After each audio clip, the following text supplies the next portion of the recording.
السلام عليكم ورحمه الله وبركاته. ازيكم احنا متابعين في الدنيا كلها، عاملين ايه؟ وحشتوني جدا جدا. النهارده فيديو جديد ومشتريات جديده. يلا نشوف جبنا ايه من السوق وازاي وفرنا في الميزانيه ونملى بيتنا خير. هقولك على شويه تكات وحركات، بس ما تنسيش لو اول مره تشوفيني دوسي لايك ودوسي اشتراك وفعلي الجرس على الكل عشان يوصلك كل جديد. انا ساري ودي قناتي اسرار المطبخ مع سوسه، كلها تكات وحركات من الاخر كده مع سوسه، مش هتقدري تغمضي عينيكي. ولو انتوا حبايبي ومتابعيني اهلا وسهلا بيكم يا منوريني ومكتريني، ودايما كده يا رب مع بعض وواقفين جنبي وساندني. انتوا فعلا عيلتي واخواتي، ربنا يخليكم ليا. متنسوش بقى اللايك وكومنت كده الجديد، وصلوا بينا على النبي. اللهم صل وسلم وبارك عليك يا حبيبي يا رسول الله، عليه افضل الصلاه والسلام.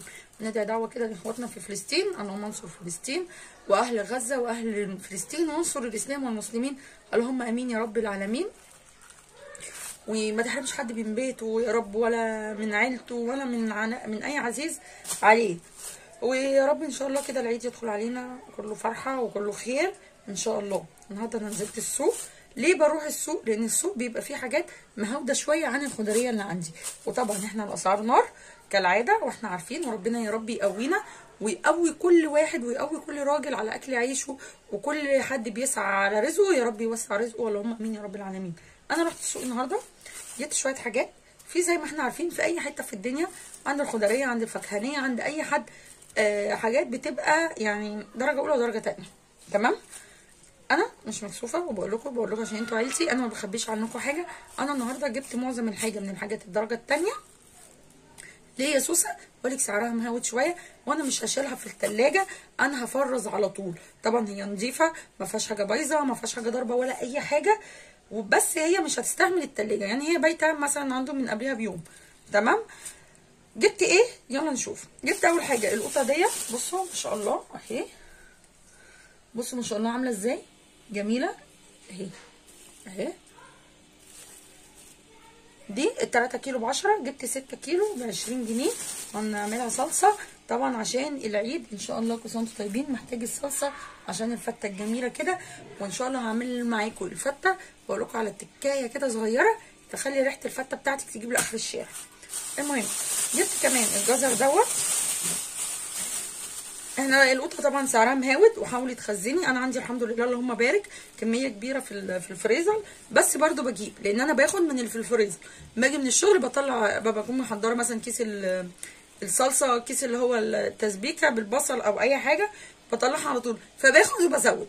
فزي ما انتم عارفين انا كنت الفتره اللي فاتت ما بشتريش حاجه، ويعني مش فايقه ان انا يا دوبك بعمل الحاجه كده اوام، فكنت باخد الاكتر ايه بستسهل واطلع من الفريزر.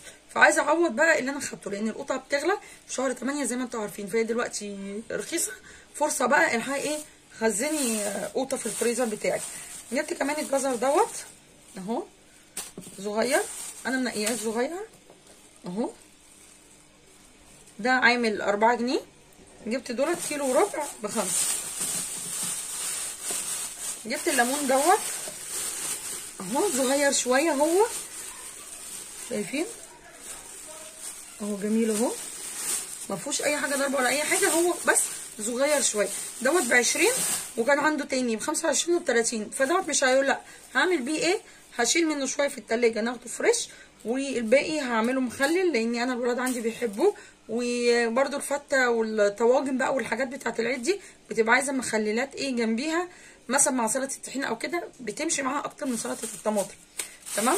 جبت البصل الصغير ده اهو، او البصل القوارمه، هو مش صغير قوي، مش عارفه، انا كنت جايباه الصراحه كنت هخلله، بس بعد كده قلت لا انا اخليه نعمل نحط في طاجن اللحمه بالبصل، او طاجن البصل والبطاطس والحاجات دي سليم زي ما هو كده، فخليه لي العيد. دوت الكيلو كان ب4 جنيه، جبت برده كيلو وربع، فطبعا سعره كويس جدا. تمام. جبت كمان الفلفل الالوان دوت مش درجه تانية ولا حاجه، لا ده درجه اولى ب10 جنيه. بصوا حلو قوي، انا بفرزه وبحبه في الفريزر، بينفعني بقى في فاهيتا، على اللحمه المعصجه، الكبده الاسكندراني، للسجق، لكل دوت، فبحبه ايه يبقى متفرز. فجبت دولت 2 كيلو اهو ب20. جبت كمان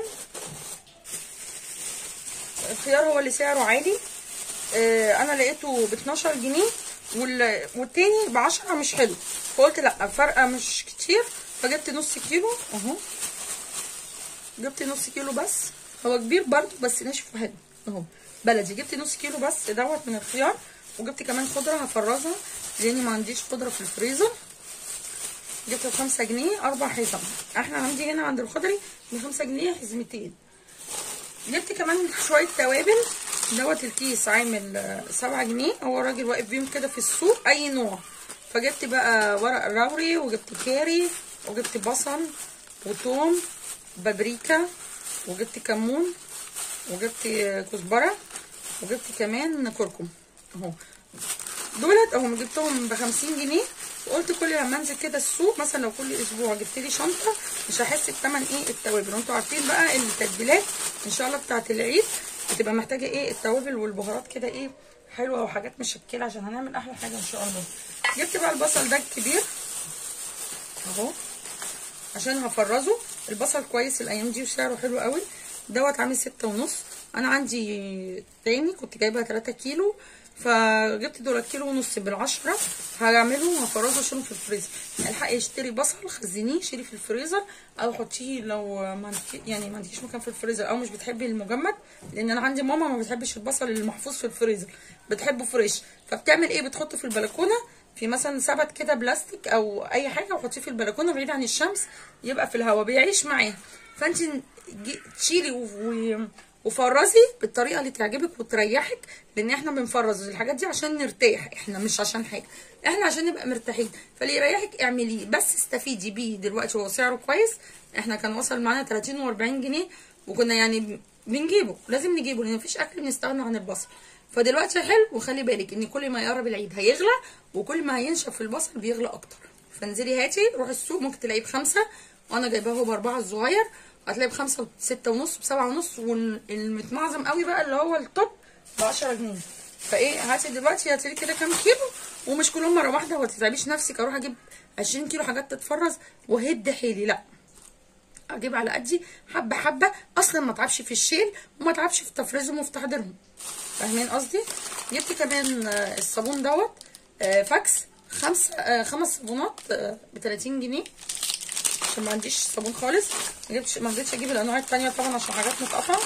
وجبت كمان اوكسي دوت ب2 جنيه الكيس، جبت دولت 12 كيس ماشي ب24 جنيه.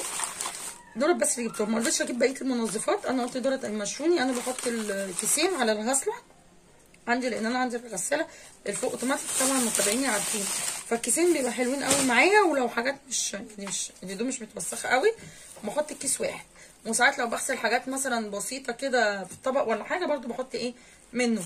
فما رضيتش اجيب بقيه المنظفات لان كنت شايله دولت، والمتابعين عارفين ان السوق بعيد عني شويه. بس كده، ودي الحاجات اللي انا اشتريتها النهارده من السوق. انا عملت معاكم يعني 10,000 مره القوطه وصلصلناها ازاي، وخلينا الليمون مع بعض، وفرزنا الخضره وفرزنا الفلفل عشان بس والبصل، فعشان الفيديو ما يبقاش طويل عليكم. وقولوا لي لو عايزين حاجه قولوا لي وانا اعملها لكم فيديو لوحدها، عشان ايه ما تزهقوش من الفيديوهات الطويله. وخلينا جزر وعملنا كل الحاجه. فانا بس حبيت ان انا اقول لكم على الاسعار واوريكم الحاجه اللي انا جبتها عشان تقولوا لي ايه رايكم في الاسعار، عندنا حلوه ولا وحشه، غاليه ولا ايه. انا عارفه ان عندنا حاجات بتبقى اغلى من مناطق كتير واسعار الحاجه معديه. يعني سعر الفراخ عندنا النهارده 110، انا اتفاجئت. الفراخ البيضاء والبانيه ب 230. قولوا لي الفراخ عندكم بكام، وقولوا لي مكانكم فين. انا مكانك فين يا سوسه؟ انا مكاني في الدرب الاحمر في القاهره. فديت اسعار السوق عندنا، فقولوا لي عندكم الاسعار عامله ازاي. ممكن يكون ايه ناس مثلا قريبه من الحته ديت ويروحوا يجيبوا، ونكون ايه رحمنا بعض شويه من الاسعار العاليه ديت. ربنا يرحمنا من ارتفاع الاسعار وجشع التجار، اللهم امين يا رب العالمين. انا اروح بقى اظبط الحاجات دي كلها، وانتي تعملي لي لايك واشتراك وكومنت.